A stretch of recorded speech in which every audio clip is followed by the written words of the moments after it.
আসসালামু আলাইকুম। এটা হলো একটা স্টিলের বাটি। তো বাটিটাতে একটু সরিষার তেল দিয়ে দিচ্ছি। তো আজ আমরা এই বাটির ভিতরে তালের পিঠা বানাবো। তো ব্যাটারটা করার সময় অবশ্য আমি দেখাই নাই। তো এই যে তালের রস, চালের গুঁড়ি, নারকেল আর চিনি। তো এই তো ব্যাটার করে নিচ্ছি।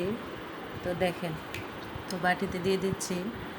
বাটিতে দিয়ে পরে চুলায় সিদ্ধ করে নেব। একদম কেকের মতো হয়, বুঝছেন? তো কেকে এই পিঠা বানান না, আর কেকে বানান কমেন্টে জানাবেন।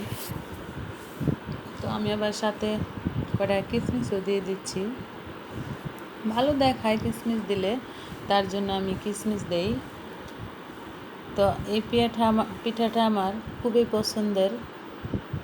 আমার বাচ্চা ভালো লাগে। আমার মায়ের থাকতে আমার এই পিঠাটা খুবই বানিয়ে দিত। আমি খুব পছন্দ মতো খেয়ে নিতাম। তো দেখেন, এই যে কুকারে সিদ্ধ দিয়ে দিচ্ছি। তো যে সিদ্ধ হচ্ছে, তো কুকার বা চুলায় দিলেও হয়। পিঠা হয়ে গেল।